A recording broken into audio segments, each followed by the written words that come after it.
유하, 이 돈 얘기를 지금 하고 있습니다. 이 돈을 어떻게 모을 것이냐, 그리고 또 어떻게 장기적으로 저축해서 잘 쓸 것이냐, 서태환 지점장과 함께 하겠습니다. 네, 안녕하세요. 네, 반갑습니다. 네.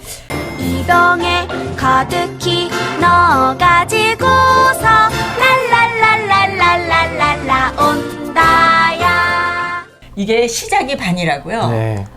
그 어떤 재테크? 네네네. 그런 말씀을 듣다 보니까 요거 괜찮은 내용인데 하는 거로 끝나지 말고 네네. 꼭 실천해 나가시는 네. 방법으로. 자, 지난 영상에서 우리가 이제 금융상품 중에서 주택청약 관련된 거 했거든요. 네, 맞습니다. 그때 이제 저는 기억에 남는 게 공공물량 쪽에 좀 더 신경을 쓰고 네네. 10만 원씩 2년. 네네. 네. 근데 혹시 그 주택청약 중에서 또 우리가 알아야 될 내용 뭐 있어요? 네. 제가 소득공제 혜택이 있다고 말씀드렸었는데. 했죠? 네, 240만 원까지 맞아요. 가능하다고요. 네. 기억을 잘 하시네요. 네. 네. 무주택 확인서라고 해서요. 이게 무주택이신 분들만 해당이잖아요. 네, 무주택 세대주만 이 소득공제 혜택을 받을 수 있는데 네네. 보통 다들 모르시고 계신 거는 은행에다가 무주택 확인서라고 하는 서류를 갖다 내야지 네. 그때부터 소득공제가 시작이 돼요. 아, 그래요? 네, 그러니까 대부분 자취하고 계신 분들 중에 나 주택청약 내고 있는데 소득공제 받고 있겠지라고 그냥 생각하시는 분들이 진짜 많은데 아니에요. 무주택 확인서 은행에 갖다 내셔야 됩니다. 그거 중요하죠. 네, 일단 가입을 하면 네네. 무주택 확인서를 가입한 은행에 갖다 내라. 그렇죠. 네. 알겠습니다. 네. 그리고요, 지난 시간에 이제 금융상품 네. 요즘에 한탕주의들이 많기 때문에 예. 뭐 그거는 알아서들 각자 하시는데 그럼에도 불구하고 이런 것들이 있다. 네네. 근데 이런 것들이 좀 괜찮아야 되거든요. 아시죠? 그렇죠. 네, 그럼요. 너무 막 교과서 같은 거 말고 네네. 요런 거 네. 뭐가 있습니까? 일단은 다들 요즘에 투자 되게 관심 많으실 것 같아요. 예. 작년에 이제 코로나 이후에 주식시장이 굉장히 막 열풍이 불었었잖아요. 그랬었죠. 네, 예. 코스피가 벌써 3천이 넘어갔고 네. 그래서 투자를 많이 관심 갖고 이제 시작하시는 분들이 많은데 거의 대부분 다 주식으로 시작하시는 것 같아요. 네. 사실 주식이 뭐 정답이 아니라는 말씀 드린 건 아니고요. 주식도 정말 잘 이용한다면 좋은 투자처가 될 수 있겠으나 말씀드렸던 것처럼 코로나 이후에 반짝 관심이 생겨가지고 내가 갖고 있는 금액, 투자할 수 있는 금액의 대부분을 그냥 주식으로 몰빵하시거나. 근데 그게요. 네. 지난 그 코로나 시대에는 네네. 하면 다 됐나 보다. 맞아요. 정말 맞아요. 근데 지금은 공부해야 되거든요. 맞아요. 그게 아니죠. 공부할 수 있는 사람은 그냥 혼자 하셔도 돼요. 그렇죠. 네. 근데 그렇지 않은 사람을 위한 건가요? 맞아요. 좋아요. 그러니까 제가 봤을 때는 현장에서 봤을 때 한 진짜 10명 중에 1명 정도 꼴 말고는 네. 9분 정도는 사실 말씀하셨던 데 해당이 될 것 같아요. 맞아요. 난 잘 모르고 네. 본업이 있고 네. 이 재테크나 경제 관심은 있으나 네. 큰 또 막 거기다가 관심과 노력을 쏟을 수 없는 분들. 그렇죠. 사실 그런 분들을 위해서는 이렇게 제가 화면에 띄워드렸는데 펀드나 ETF 같은 간접 투자 상품을 하시는 것도 괜찮습니다. 근데 그 펀드나 ETF가 네. 주식이나 이런 것보다 좀 못하지만 네네. 안정성은 있죠. 잘 말씀하셨던 게요. 못한 이유가 뭐냐면은 수수료가 발생이 되죠. 간접 투자하고 펀드 운용사라고 하는 이제 어떻게 보면 이제 운용사라고 하는 곳의 펀드 매니저분들이 이 펀드를 대신 운용해주고 있기 때문에 네. 사실상 수수료가 발생이 됩니다. 네. 그래서 직접 투자를 하는 주식보다는 수수료가 빠진 금액이 내가 이자로 받기 때문에 네. 말씀하셨던 것처럼 수익이 조금 낮게 느껴지실 수는 있으세요. 네. 네. 그러면은요, 네. 그 펀드라든가 ETF 어떤 걸 하면은 되는 건가요? 펀드 종류나 ETF 종류 되게 많은데요. 일단 펀드부터 좀 설명을 드릴게요. 네.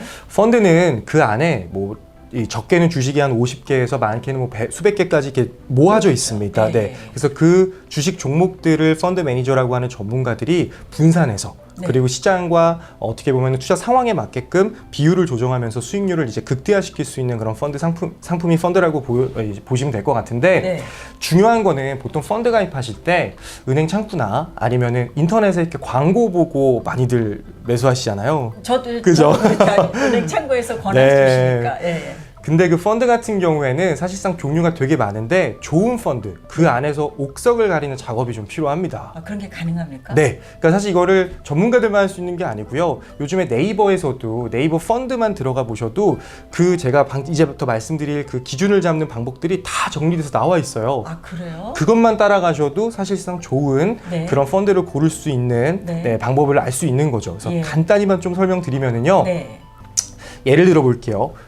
국내 주식형 펀드라고 하는 이제 펀드를 가입을 한다고 보겠습니다. 네. 그럼 그 펀드의 수익률이 그렇게 중요한 건 아니고요. 네. 네, 벤치마크 대비 수익률이 중요합니다.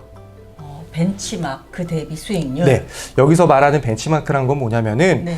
국내 주식형 펀드이기 때문에 우리나라 대표 지수인 코스피가 벤치마크라고 보시면 될 것 같아요. 네. 쉽게 얘기해서 이 펀드는 간접 투자 상품으로서 펀드 매니저가 대신 운용해주고 있는 거기 때문에 예를 들면 이런 거죠. 말씀하셨던 것처럼 작년 같은 불장, 네. 국내 주식이 엄청 네. 불장이었잖아요. 네. 수익이 좋았을 때는 이런 국내 주식형 펀드가 수익이 안 나는 펀드들이 없었습니다. 그렇죠. 다 수익이 잘 났죠. 네네. 근데 중요한 건 코스피 대비, 네. 시장 대비 더 얼마나 초과 수익을 냈느냐가 더 중요한 거죠. 아, 그러네요. 그렇죠. 아, 그런 펀드들이 수수료 값을 하면서 그 수수료보다 훨씬 이상되는 수익을 더 주는 네. 좋은 실력이 있는 펀드 매니저들이 운용하는 사실 펀드인 거거든요. 지금 화면에 네. BM 대비가 이제 벤치마크 대비인 거군요. 그렇죠.